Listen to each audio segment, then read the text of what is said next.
Hello, here we go again to one more presentation, and this time I'm going to present about the chronic myeloid leukemia. So it is also a condition that affects blood cells, and differently from a previous presentation last week that I explored the sickle cell disease, this one affects the white blood cells, right? And it's a type of blood cancer, leukemia. And there's a lot of type of hematological cancers that are classified by the type of blood cells affected and how quickly it progresses. So stick with me here and let's learn a little bit about this one. So the chronic myeloid leukemia, it is the condition that happens after the Philadelphia chromosome being created. And how a chromosome can be created? Well, by translocations.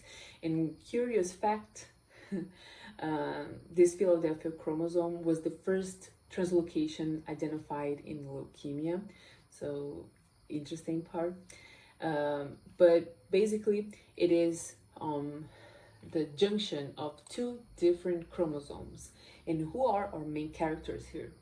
Basically the chromosome 9 and chromosome 22.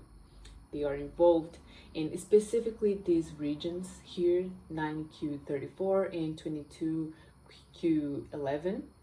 So that means that both are in the Q arm of the chromosomes.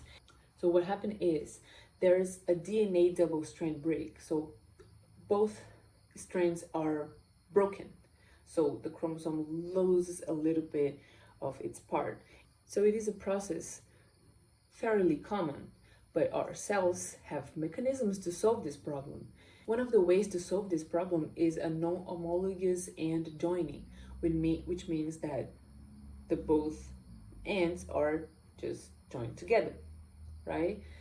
There's another type that uses a template, so kind of extends one strand, and it's really complicated. I don't want to tell you the details, but basically this one is the most basic and simple one, but it fails sometimes, and this is how translocations happens, and in this case happens between these two chromosomes that joins two different genes, the BCR gene in the chromosome 9 and the ABL in the chromosome 22.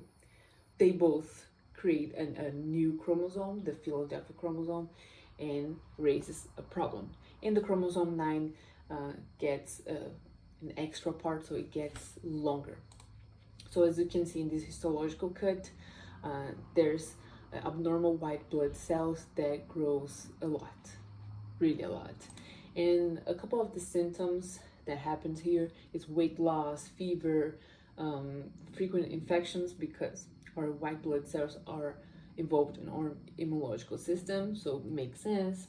We have bone pain, but this is something that affects 9,000 people per year in the United States, new diagnosis. And you may think, oh, this is kind of rare. It's not that much people. Yeah, that's true, but it still is enough people to worth our concern, right?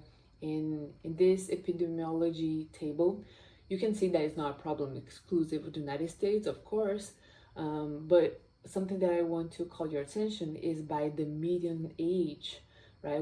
We can see that it's most common in people older than 50 years, but also can happen in people younger, of course. A couple of the diagnoses, we have the full blood count, that they get some peripheral blood and count the amount of white blood cells. If there's a lot of them, that might be a problem. The bone marrow biopsy, which is kind of painful. It gets bone marrow sample from your hip, really thick needle down.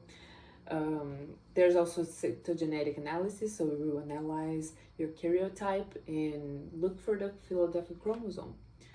And the prognosis are really related to the phases of this chronic myeloid leukemia. The first one is the chronic phase, and basically have no symptoms. And people that found out the disease at this stage mostly because they are doing some kind of routine exams. So this is why it's really important to be on doctor often, um, to have a better prognosis.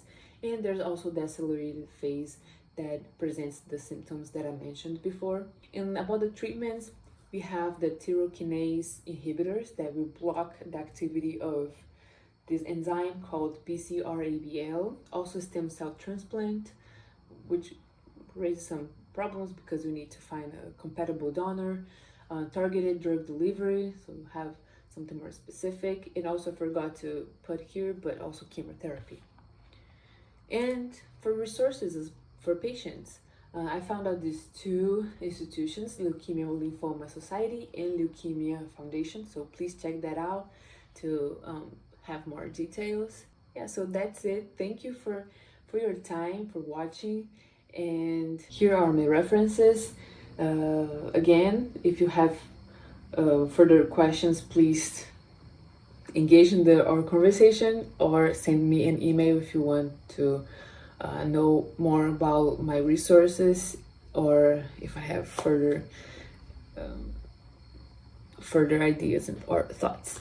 So thank you guys. See you next week.